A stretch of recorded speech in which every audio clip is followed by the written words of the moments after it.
آپ کو معلوم ہے حضور نے پہلے مولا حسن کو لیا، اپنی زبان حضور نے چسائی، وہ زبان جس کو سب کن کی کنجی کہیں، اس کی نافذ حکومت پہ لاکھوں سلام۔ ایک قطرہ کسی کو مل جائے، ارے کنویں کو ایک قطرہ مل جائے تو آج تک کنواں پانی میٹھا دیتا ہے، جس کو پوری زبان ملی ہو اس کی باتیں کتنی میٹھی ہوگی۔ بات کو اختتام کی طرف لے کر جا رہا تھا، مجھے آج بولنے میں لطف آ رہا ہے، اس لیے بات تھوڑی لمبی جا رہی، بات کو میں ختم کرنے لگا ہوں۔ مجھے معلوم ہے میں اتنا ڈوز نہیں دینا چاہتا کہ ری ایکشن ہو جائے، اسی لیے میں بات کو تیزی کے ساتھ ختم کروں گا۔ عرض یہ کر رہا تھا، سرکار زہرا سے حضور اتنی محبت فرماتے تھے کہ ان کے بیٹے اگر رونے لگ جائے تو حضور اپنا خیمہ چھوڑ کے ان کے خیمے میں آ جاتے۔ ہاں، سرکار زہرا سے حضور اتنی محبت فرماتے تھے۔ حضور سفر، یہ حدیث شریف ہے، حضور سفر میں جاتے تو سب سے آخر میں حضرت زہرا سے ملتے جاتے، اور سفر سے آتے تو سب سے پہلے حضور سیدہ زہرا کے گھر میں جاتے۔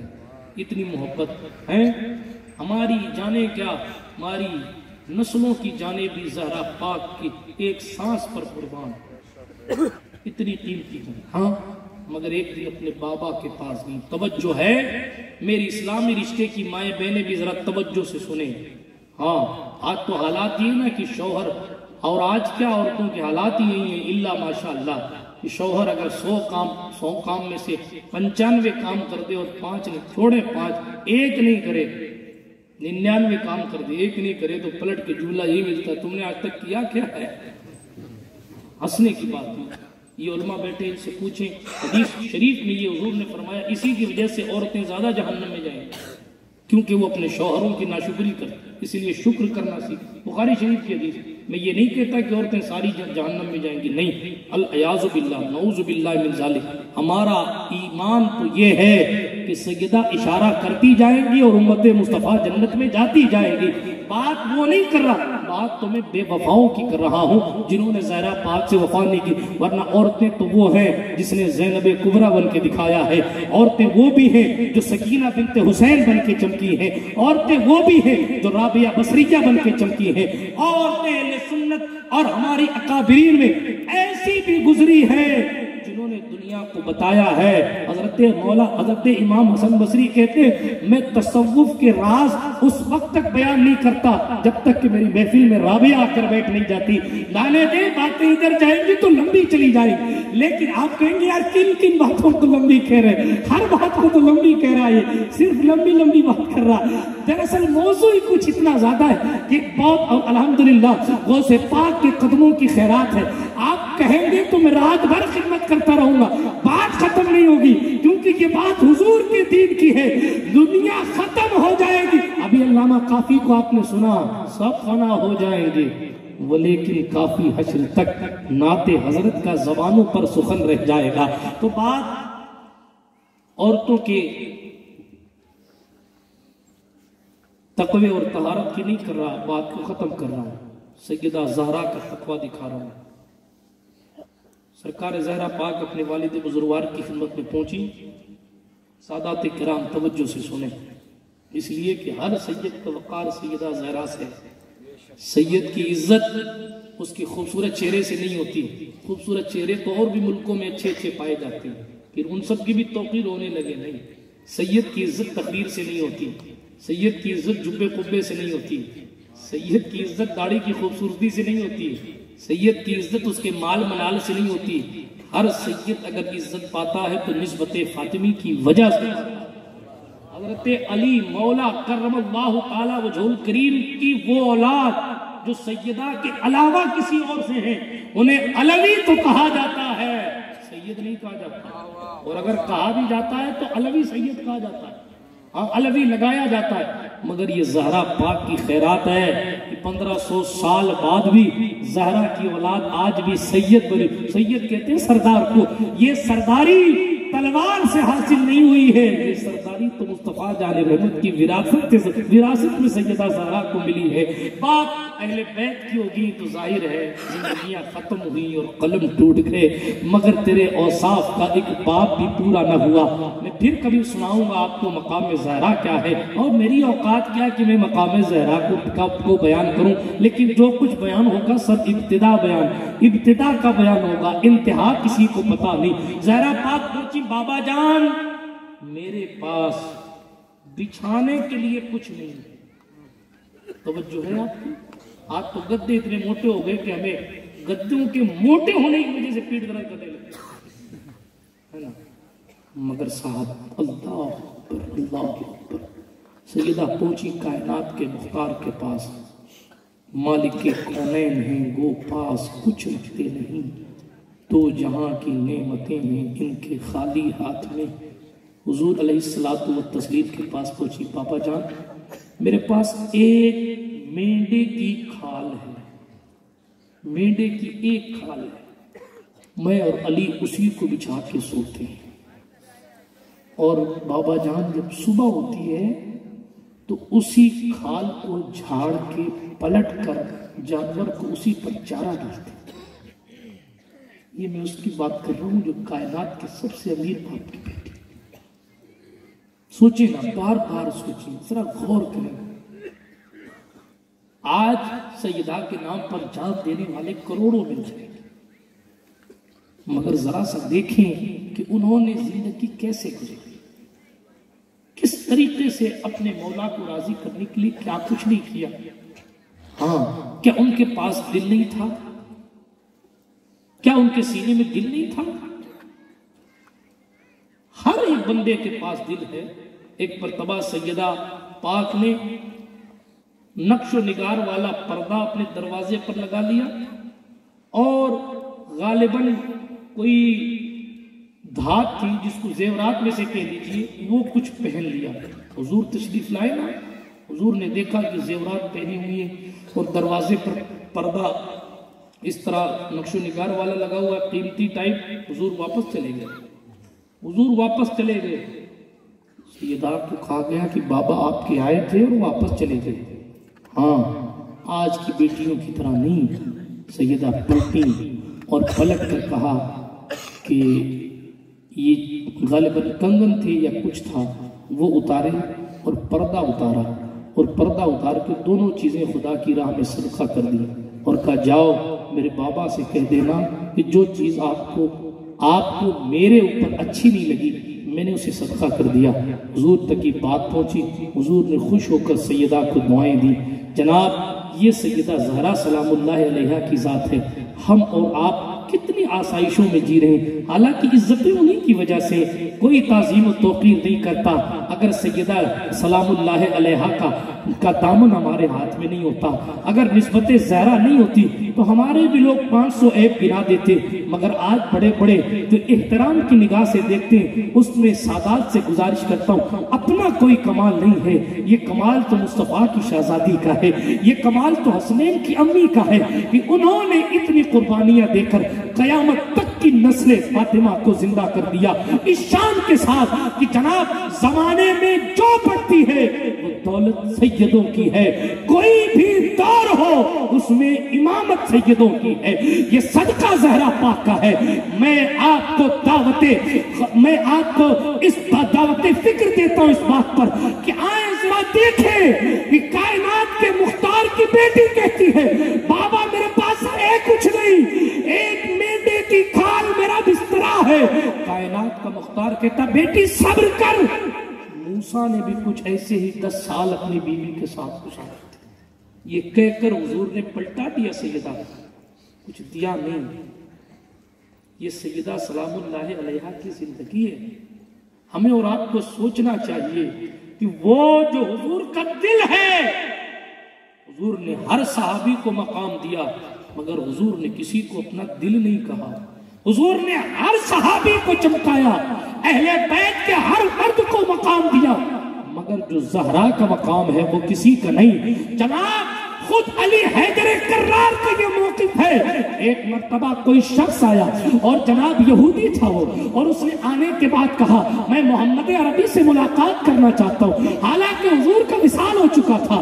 جب حضور کا وصال ہو گئے، لوگوں نے پکڑ کے علی مولا کے سامنے پیش کر دیا۔ اللہ اکبر۔ علی مولا نے کہا کیا ہوا؟ کہا میں حضور سے ملنا چاہتا ہوں۔ حضور سرکار مولا علی نے کہا سرکار رسالت میں آپ کا ظاہری طور پر وصال ہو گیا۔ حضرت علی حیدر کرار کے یہ جملہ سن کر وہ کہنے لگا پھر حضور کے کسی قرابت دار کے پاس لے چلو۔ علی نے یہ نہیں کہا میں رازدار مصطفیٰ ہوں، میں مصطفیٰ کا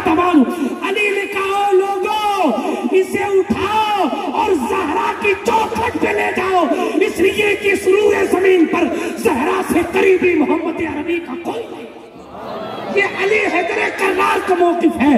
صدیق کی نظر میں زہرا کا مقام کیا تھا، ابن خطاب کی نظر میں زہرا کا مقام کیا تھا، حضرت عثمان ابن عفان کی نظر میں زہرا پاک کا مقام کیا تھا، وہ جانے دیجئے۔ جو چچا کا بیٹا بھائی ہے وہ بتاتا ہے کہ زہرا کا مقام نگاہ مصطفیٰ۔ میری اوقات کیا میں سیدہ کا مقام بیان کروں؟ مگر جناب یہ بتایا کہ بچیاں اپنے معاشرے کی یوں کرو، یوں ہوتی۔ واقعہ چھوٹ گیا تھا شروع میں، زہرا پاک کے نام سے یاد آیا۔ اس عورت نے اتنا کہا، اے جوان تو میرے پیچھے بھاگ کے آیا ہے؟ میں اللہ سے ڈرتی ہوں، میں اللہ سے ڈرتی ہوں۔ اتنا کہا اس کے دل کی دنیا بدل گئی۔ اس نے کہا تو ڈرتی تو پھر میں بھی ڈرتا ہوں۔ حالانکہ زمانے سے اس نے بری نیت رکھی، مگر بزرگوں کی زبان کی تاثیر ہی کچھ ایسی ہے۔ ابھی مجھے حضرت قصہ سنا رہے تھے اسٹیج پہ آنے سے پہلے میں بات کو ختم کروں کہ صاحب ہمارے آبا و اجداد جام نگر سے تشریف لائے، حضرت سید شفیع باپو رحمۃ اللہ علیہ یہاں تشریف لائے اپنی گھوڑی پر سوار ہو کر۔ ہاں، شہنشاہوں کا انداز، گھوڑی پر سوار ہو کر تشریف لاتے تھے۔ وہ پرانا دور تھا، مسجدوں کے قریب بیٹھکیں بنے ہوئے تھے، لوگ بیٹھے رہتے تھے۔ یہ دور جاہلیت میں بھی تھا۔ ہاں، علماء سے پوچھیں، سیرت کی کتابوں میں لکھا ہے اعلان نبوت سے پہلے بھی یہ معاملات تھے کہ حرم کے آس پاس ابو جہل کی کمپنی بیٹھی رہتی۔ حضرت سید الشہداء امیر حمزہ کا قصہ لانے کا واقعہ بھی، ایمان لانے کا قصہ بھی وہی کا ہے۔ ہاں، جب حضرت امیر حمزہ شکار سے پلٹے اور کسی نے کہا بڑا بہادر بن کے بیٹھتا ہے، تیرے بھتیجے کو ابو جہل نے مارا ہے، حضرت امیر حمزہ کے گھر بعد میں جاؤں گا، پہلے ابو جہل کے پاس گئے اور ایک ٹھوک کے اس کو بے ہوش کر دیا۔ اس کے ساتھی براتی کھڑے ہوئے، مگر حمزہ تو بہرحال حمزہ تھے۔ ہاں ہاں، عبد المطلب کی جان کھڑے ہو کر کہتا ہے کوئی جو میرا مقابلہ کرے؟ ابو جہل نے اتنا خوف سرکار امیر حمزہ سے کھایا، وہی بیٹھ کے کہتا ہے ہاں لوگوں میری غلطی تھی، میں نے محمد کو مار دیا تھا، حالانکہ مارا نہیں تھا، اس نے جملے برے کہے تھے، تو اس نے کہا میری غلطی تھی، میں نے محمد کے ساتھ بدسلوکی کی، اس میں حمزہ کا کوئی گناہ نہیں۔ مگر جوش محبت رسول اتنا بڑھا کہ مصطفیٰ کا چچا کہتا ہے او عرب کے سرداروں، آج حرم کے سائے میں کھڑا ہو کر حمزہ کہتا ہے میں محمد عربی کا آج سے ساتھی ہوں اور محمد کا کلمہ پڑھتا ہوں۔ تمہاری ماں نے کسی کو چنا ہے تو آئے حمزہ سے مقابلہ کرے۔ حمزہ کی تلوار میان کے باہر تھی، ابو جہل کی کمپنی پر راشا جاری تھا اور مصطفیٰ اپنے چچا کو سینے سے لگا کر مبارکباد دیا۔ یہ قصہ میں نے سنا دیا امیر حمزہ کی ایمان لانے۔ ایک روایت میں ہے کہ وہ کہہ تو آئے مگر شیطان ان کے ذہن میں وسوسہ ڈالنے لگا۔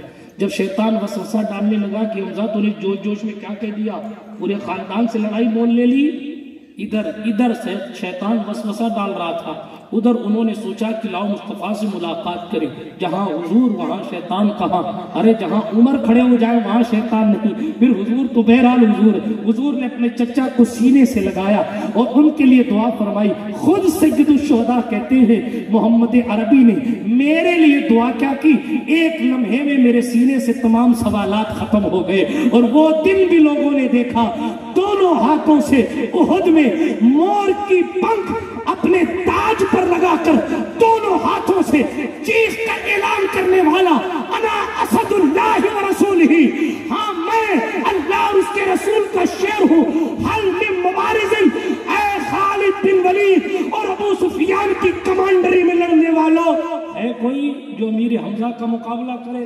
بہرحال میں پھر کبھی احد سناؤں گا، اب میں نہیں کہوں گا کہ بات لمبی ہو جائے گی، پھر میں احد سناؤں گا، کبھی آؤں گا تو پھر احد سناؤں گا۔ ابھی میں بتاتا ہوں کہ مسجد کے پاس لوگوں کی بیٹھک پرانے دور سے ہوتی تو جناب لوگ بیٹھا کرتے تھے، مگر میں نے شروع میں عرض کیا نا بیچ میں کہ اللہ والوں کا مقصد ہوتا ہے اللہ کی طرف لوگوں کو لانا، خود کو منوانا مقصد نہیں ہوتا۔ وہ اور لوگ ہوتے ہیں جو خود کو منوانے کے لیے جھوٹی کرامتیں بیان کرتے ہیں، ہاں اور لوگ ہوتے ہیں جو اتفاق کو بھی کرامت کا نام دے دیتے ہیں۔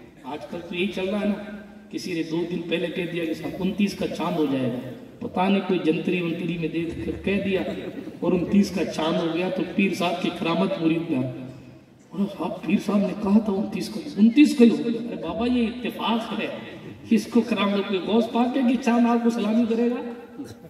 ہاں بہت ساری ایسی باتیں ہیں، آدمی کچھ کہہ دیتا ہے لوگ اس کو کرامت میں۔ اب دور بھی ایسا آ گیا ہے کہ ہر بندہ اپنی کرامت کا، حالانکہ اللہ والوں کا معاملہ یہ ہے کہ اس وقت کرامت نہیں دکھاتے جب تک ضرورت پیش نہ آئے۔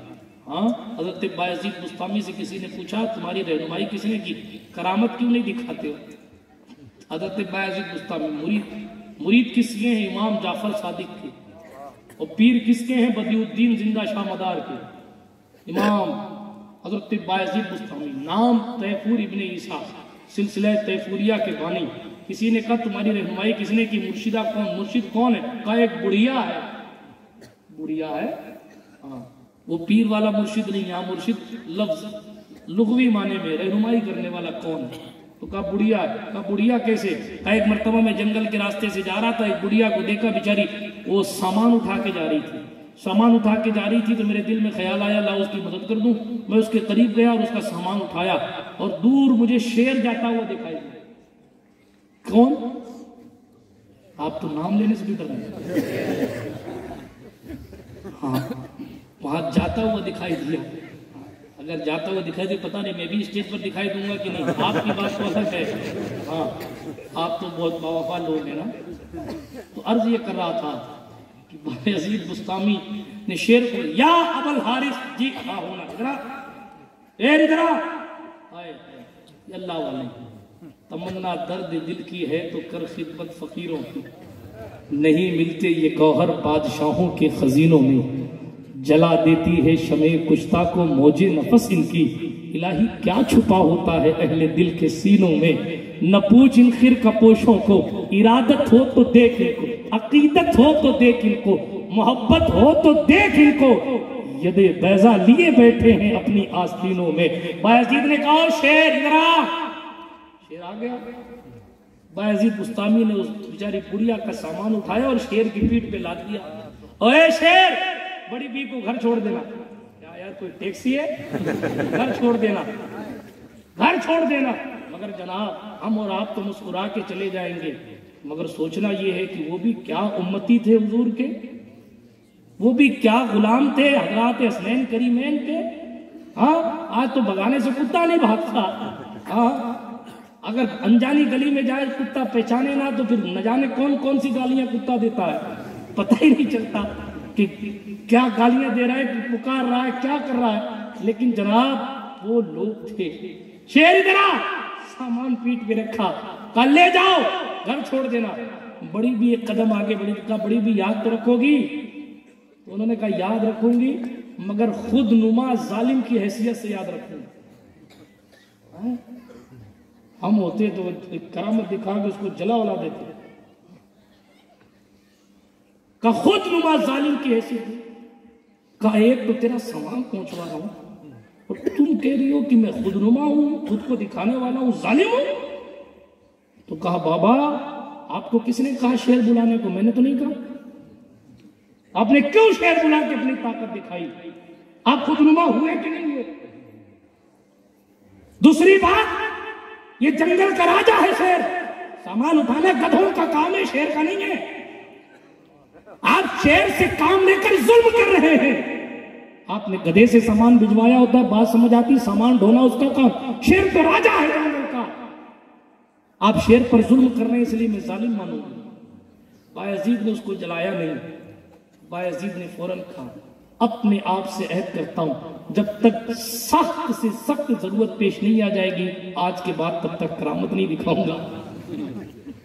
یہ لوگ تھے منزل عشق میں تسلیم و رضا مشکل ہے، جن کے رتبے ہیں سوا ان کو سوا مشکل ہے۔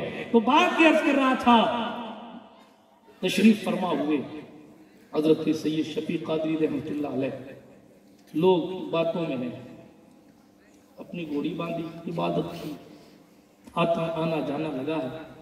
واقعہ کو آپ نے سنا ہے مگر میں اپنے انداز سے سنا رہا ہوں تاکہ میری بھی خدمت قبول ہو جائے۔ سنے صاحب، پھر یہ ہوا اللہ اکبر. ایک دن تشریف لائے تو ظاہر بات ہے کہ ایمان والے اگر ایمان ہے ان کو تو بے عمل تو ہو سکتے ہیں، بے ضمیر نہیں ہو سکتے. اگر ایمان ہے تو بے عمل تو ہو سکتے ہیں مگر بے ضمیر نہیں ہو سکتے.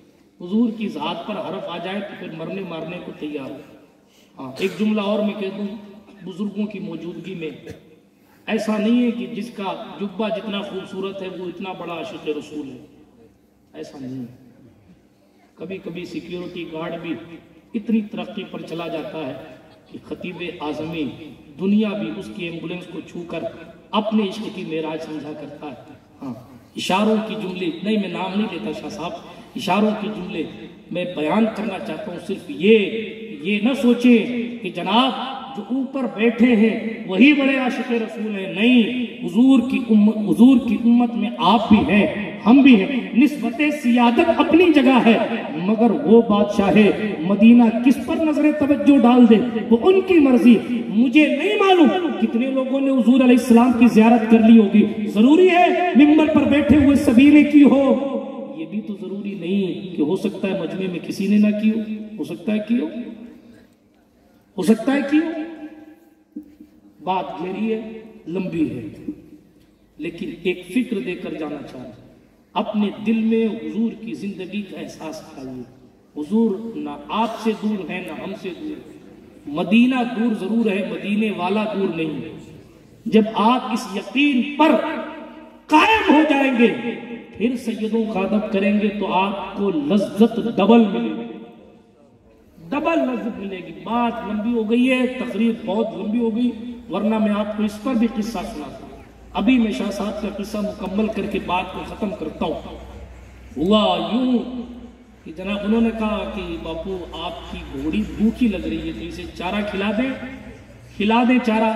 سنیں، آئی P L C C L کی سٹے لگانے والے ان بزرگوں کی راہ مبارک پر چلیں گے یا dream I P L per team بنا کر جوئے کھیلنے والے لوگ ان لوگوں کے وفادار ہو سکتے ہیں؟ دوسروں کے پیسے کھا کر بیٹھ جانے والے لوگ ان بزرگوں کے طریقے پر چل پائیں گے؟ نہیں، وفا کرنی ہے تو مکمل کرو. دو رنگی چھوڑ دے، یک رنگ ہو جا. سراسر موم ہو یا سنگ ہو جا. آپ اپنی عقیدتوں کو پختہ کرو نا، مضبوط کرو نا. اور جب آپ اپنی زندگی میں اس چیز کو دیکھیں گے کہ ہماری عقیدت مضبوط ہو گئی تو پھر فیضان بھی مضبوطی والا ملے گا. پھر اگر مگر ادھر ادھر کا مسئلہ نہیں ہوگا، پھر جناب آپ بھی ترقی یافتہ ہو جائیں گے. اس لیے کہ ہم اہل سنت کے عقیدے کے مطابق دنیا میں رہنے والا مومن جب رہتا ہے تو اس کی طاقت اپنی جگہ ہوتی ہے، مگر جب دنیا سے چلا جاتا ہے تو اہل ایمان کی طاقت اور بڑھ جاتی ہے، کم نہیں ہوتی ہے. یہ بھی ایک مکمل موضوع ہے، اس پر بھی حدیثیں ہیں، میں پھر کبھی بیان کروں گا. ابھی میں بات کو ختم کرنے لگا. عیسیٰ بھائی کہیں گے کہ کیا پھر کبھی لگا رکھا ہے آپ نے، بیان بھی کرتے جا رہے ہیں اور پھر کبھی. بہرحال بات کو ختم کرتا ہوں، تیزی کے ساتھ میں ختم کر رہا ہوں ورنہ بات اور لمبی کرتا. مجھے جیلانی باپو نے کہا کہ آپ کی تقریر کے بعد پھر نعت سنوں گا، اس لیے میں جلدی سمیٹ رہا ہوں قصہ سنا کے. یہ جلدی ہے، تقریر میں پھر کسی دن کروں گا. ابھی میں صرف آپ کو ہلکا سا ٹیسٹ دے کے جا رہا ہوں. بات اتنی کر رہا تھا کہ جناب بے ضمیر نہیں ہے وہ قوم. آخرکار ہوا یوں، آپ ہی لوگوں کے باپ دادا تھے نا. میں کوئی ہندوستان کے پاور کی کہانی تو نہیں سنا رہا، یہ بھی میری قسمت ہے. دیکھیں کہ میں آپ کے گھر کی کہانی آپ ہی کو سنا رہا ہوں، مگر میں سنا رہا ہوں. سنیے، آپ کی ذمہ داری ہے کہ آپ توجہ سے سنیں. آپ ہی لوگوں کے باپ دادا تھے، اسی لیے اللہ کا شکر ہے میں نے کوئی بیجا جملہ نہیں کہا، ورنہ آپ بعد میں ناراض ہو جاتے کہ ہمارے باپ داداؤں کو کیا کہہ کے چلے. ایک جگہ میں نے جو ہے وہ پرتھوی راج چوہان پہ تقریر کر دی تو بعد میں اس وقت تو کسی نے کچھ نہیں کہا. 2-4 دن بعد ایک صاحب کہنے لگے حضرت ہم لوگ جو ہیں وہ ہیں دوسری خاندان سے. تو میں نے کہا بدبخت ادھر کی بات مت کر، یہ کہہ کہ ہم تو صوفی حمید الدین ناگوری کے غلام ہیں، ہم تو حضور غریب نواز کے غلام. ادھر کی بات کیوں کرتا ہے؟ چلیں بات کو میں ختم کرنے لگا تیزی کے ساتھ. کہنے لگے ہاں بھوکی تو ہے، جاؤ چارہ کھلا لاؤ، چارہ کھلا لاؤ. لیکن جناب وہ گھوڑی بھی کیا گھوڑی تھی. ہاں، یہ نسبت کا اثر تھا، یہ فیضان نظر تھا. جب میں نے اس گھوڑی کی بات سنی، بات کی، تو مجھے سرکار عباس علمدار کا گھوڑا یاد آیا کہ اگر اس نے پانی نہیں پیا یقیناً وفا کی چوٹی پر کھڑا تھا، مگر انہی کے قدموں کے صدقے وہ طفیل یہ چیز ایسا نہیں کہ وہیں تک رہی، آگے بھی کنورٹ ہوتی ہے۔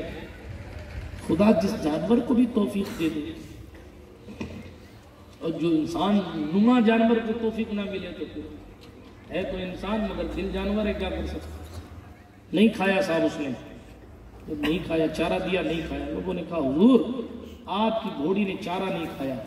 اللہ کے رسول نے فرمایا صلی اللہ علیہ وسلم اتقوا فراست المؤمن فإنه ينظر بنور اللہ، مومن کی فراست سے بچو کیونکہ وہ اللہ کے نور سے دیکھتا ہے۔